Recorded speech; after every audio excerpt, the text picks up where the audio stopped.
In the year of 2025, where girly pops are stealing the scene and Labubus are the talk of the town, is it appropriate to be creating content for the sake of creating without any ulterior motive or deeper message?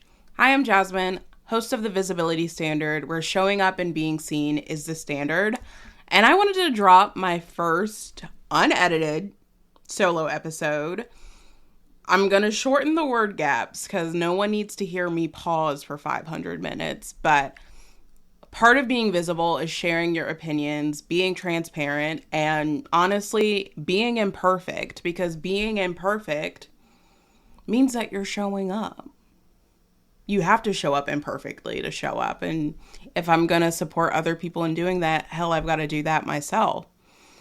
And so I was thinking about this question earlier today about in this year where there is just so much happening politically, socially, there's literally something happening on every corner.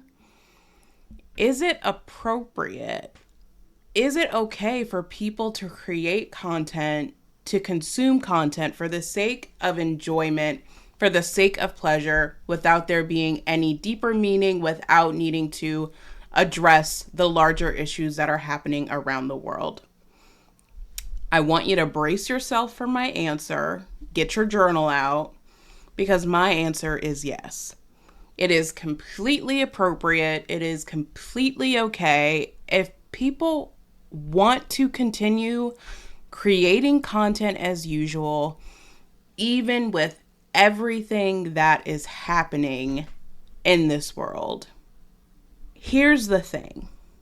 The people that get the most heat about the content that they create, their opinions, their thoughts on just creating and being cute, is women.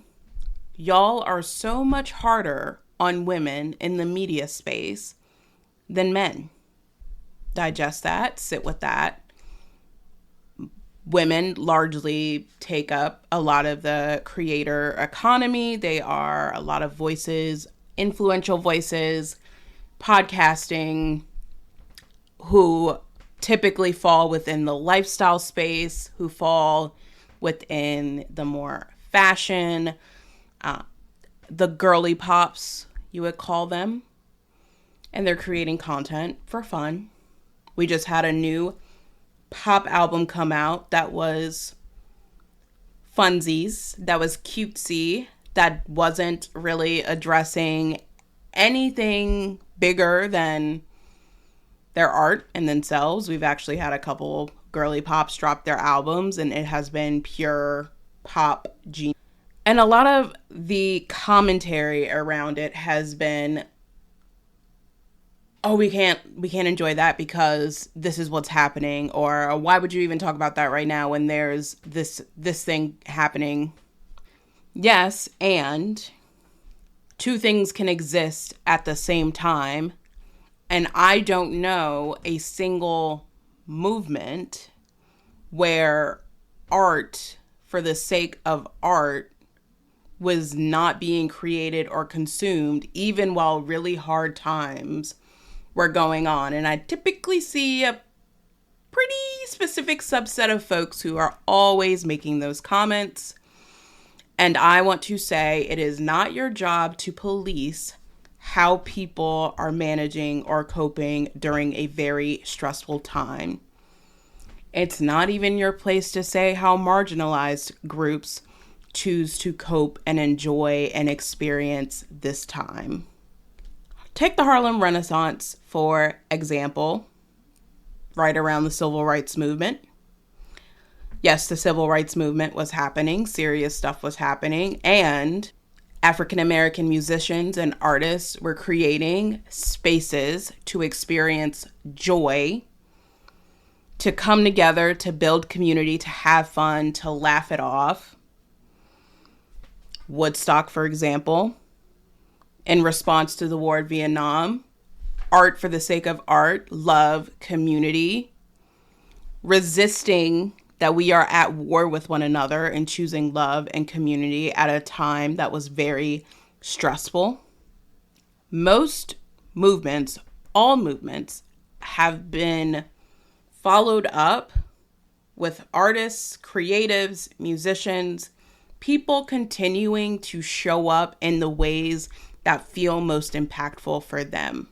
I am having a really big issue with, in this day and age, where people only get to show up a certain way, and that qualifies that they are in the know of what's happening, they are aware, and they are doing something about it.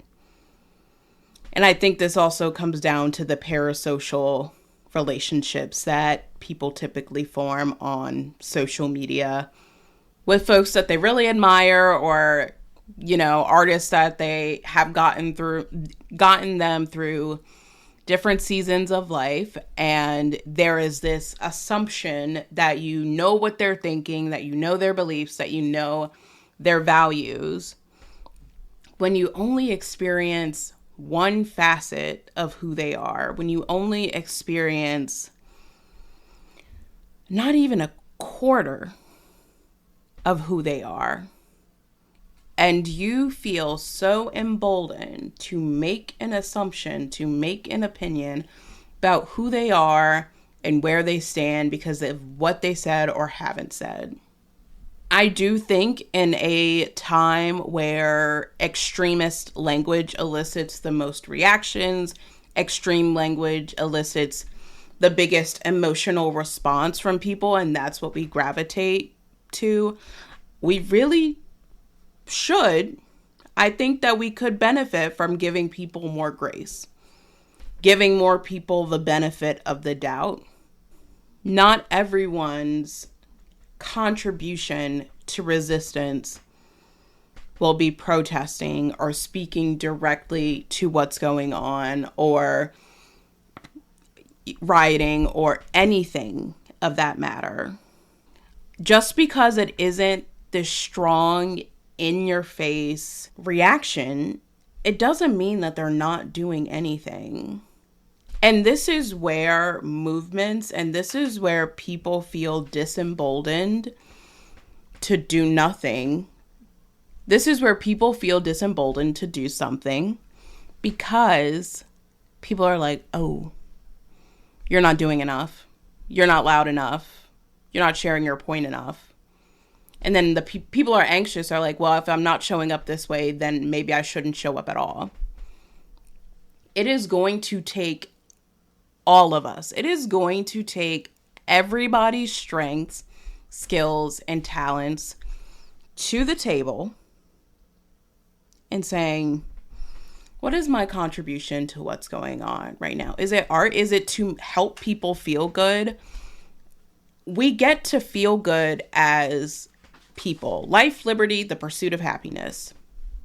That might feel surface level at a time where things are really heavy, but it is actually extremely radical to choose to feel good, to choose to consume things that make you feel good, whether it's your relationships, the content you consume, the content you create. Everything cannot be heavy or you will burn out. When you're scrolling through your phone and you're like, God, why do I feel so exhausted? It's because you're doom scrolling and you need to go touch grass. You need to go outside. You need to live your life still. Go for a walk. Emotional fatigue is real. Our nervous systems were not meant to be constantly consuming. And you constantly hear folks saying, I don't consume too much, or I've limited my consumption. I'm managing my consumption more. It is because it is so dysregulating for your nervous system to consistently be taking in information, constantly processing it, and not giving it the space to rest. If you have not read Rest is Resistance by Tricia Hersey, I will link it below. It is a revolutionary book. I highly recommend you read it, and it is literally about enjoyment. It is literally about rest. It is about giving ourselves what capitalism, what this world has taken away from us. Now, a lot of other commentary is, okay, why are billionaires or people with money just acting like nothing is happening? Why do we need social media to validate a person's opinions? There was a time, I can remember it, and I'm only 28. There was a time where you could do good service, acts of service for people, and you did not need to post it online. You did not need to always prove that you were showing up. You were just showing up. It didn't matter what other people thought of your service. It didn't matter what the reactions or the likes will be. Because you just did it, because that was out of the goodness of your heart. And there is just such a lack of generosity, true generosity, because we live in a world where people make snap judgments about other people based on their content, based on their landscape, because they're focusing slowly on lifestyle content. Day in my life, they're still traveling, they're still posting their accomplishments. We get to celebrate ourselves, and it's truly up to us to figure out why other people's success is triggering us. Is it because we feel like we've gotten an unfair hand? Is it because we are working our asses off and you constantly see the same person succeeding over and over again and you're like, when is it my turn? Is it the scarcity that there isn't enough left for you and therefore this person has this thing and now it's never going to come my way? Like, we really need to sit with why success triggers us so much. Why people living their lives to enjoy is so triggering. And that does not negate or take away the deep suffering and struggling that so many people experience. And I can understand those two very strong juxtaposing experiences existing on the same timeline is really hard to digest. It's really hard to sit back and look at someone living their life, flourishing in their success, living above or within their means, or seeing them perceptively act irresponsible or are not conscientious of what's happening around them, while there are people who are truly suffering, where there are people who are finding it hard to just wake up and go to work, or are worried about if they will be able to go to work the next day and be paid. I understand that. I sit with that reality so often when I'm working with clients, so it is not lost on me that there are two really different experiences that can exist at the same time. But we have got to stop tearing people down simply because they are choosing to feel good. Honestly, I think that in these days, people hate just to hate. Like, they see someone hop on something and they hate it, and so other people kind of pile on and they want to hate it too.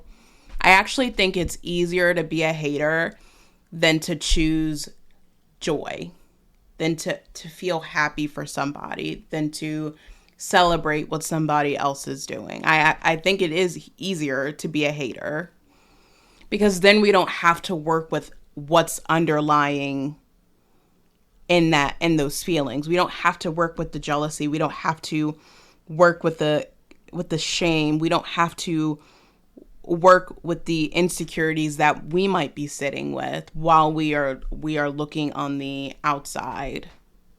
Now, there are people who make really shitty takes who, judge them. I'm certainly not above judging somebody. There are people who share their opinions and you take them at face value. But the vast majority of us live in this really nuanced place. And I really hope that one day we can get to a place where that nuance gets to take over the narrative far more than extreme language. Because all we're doing is pushing one another away. When we choose to dig our heels in our opinions, when we choose cognitive dissonance, when we choose to really sink into what we believe is true so much that we push other people away, that is why we feel so disconnected. That is why there is a loneliness epidemic. Because we are choosing to believe so ferociously in our ideas that someone who may have a more nuanced, relaxed perspective is automatically considered a sellout or somebody who is not really present with what's happening. That benefit of the doubt, again, would really benefit us right now. It would really allow us to approach folks with a softer tone. Approach folks from a place of curiosity, wanting to understand why they're still choosing to create in the ways that they're choosing to create and not talk about what's happening. There was a creator. Her name is Hope Woodard, and I think that I just butchered her last name, but her name is Hope. She's a comedian, and she took an ad campaign with a pretty big company. I don't remember the company, but I remember her addressing the backlash that she got from that ad. A lot of people were like, why would you partner with this brand when you say you stand for this, that, and the other? And she makes the statement about, like, I still have bills to pay. I still have aspirations for myself. I still want to make a living. Everyone's protest looks different, and all of us are living under the constraints of capitalism. All of us still have to pay our bills. All of us still have to figure it out. And so all of us are looking at resistance very differently. All of us are trying to figure out what it looks like to build a better tomorrow. This was really sitting on my heart because it's just, we are in such a divisive time. We're in such a time where we are so quick to react. We're so dysregulated. When if we just went outside, when we have a snack, when we talk with a friend, when we allow ourselves to be present with our lives as much as possible, just for a moment of sinking in that gratitude and recognizing that within our spaces, we are building the resistance. We are building new communities. We are choosing to share love. People want to create because they still want to create content. They still want to create music. They still want to create art. The day that we don't have art is the day that we are really lost as a society. It's the day that we really have to step back from the darkness that is consuming us and weighing us down. We have to stop doom scrolling. We genuinely have to go touch grass. We need to go outside. We need to feel the air on our skin and be present with it. We need to be thoughtful of the relationships that we have, being more thoughtful of our real lives, and stop projecting all of that on to people who are still, at the end of the day, people. It doesn't matter how much money they have. It doesn't matter what their follower count is. It doesn't matter how you perceive their status. They are still human.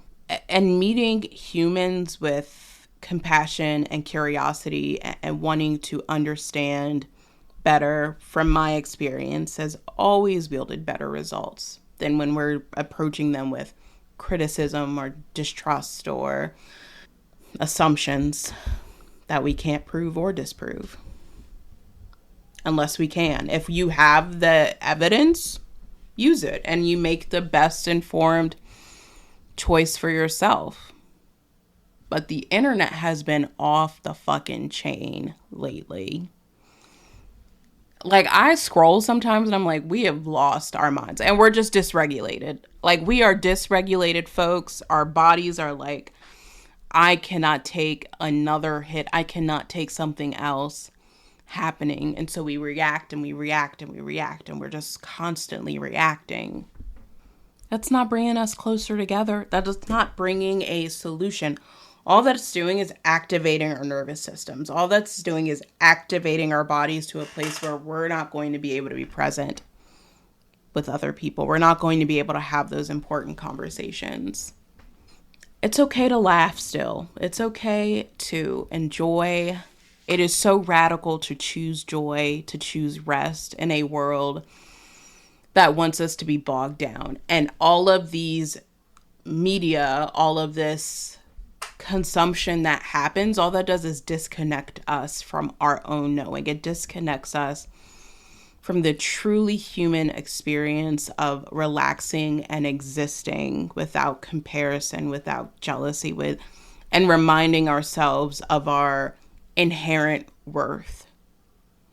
When we allow ourselves to disconnect a little bit from social media, we allow ourselves to take a step back and evaluate what's really coming up. Because I imagine a lot of us are more deeply impacted than we recognize from even before COVID. The pandemic really stirred a lot of existential feelings up for so many of us, and we are still grappling with that. And that is okay. Healing has no timeline. And then all the messaging about back to normal happened. Oh, let's go back to normal. And some of us went in survival mode and went back to normal. And now we're like, fuck, I really miss those simpler times, because that is truly what life is about.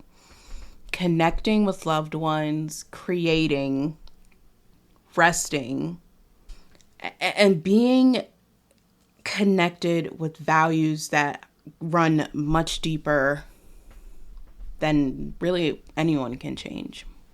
So I am going to pose the question for you. What are ways that you can be more connected in your everyday life? And I challenge you to stop scrolling. Like, give yourself 10 minutes that you would usually take to scroll or be on your phone and do something else.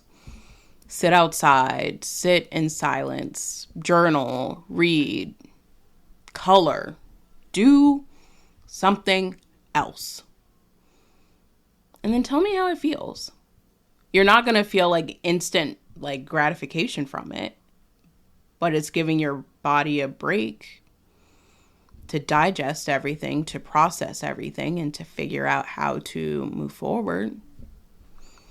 And what if you did that 5 minutes every day, and that 5 minutes turned to 10 minutes, and that 10 minutes turned to 12 minutes, and that 12 minutes turned to 15? Habit stacking. Building better habits start with tiny steps. That's all I've got for you today. Let me know what you think in the comments. I want to hear your thoughts on this episode. Something that was really on my heart, and I'm glad I was able to share it and get my thoughts out there. But I would love to hear what you're thinking. You can find me on all socials at Healing with Jazzmyn. And I cannot wait to share my episode with my dream date this week. But you'll have to stay tuned to learn more. Bye!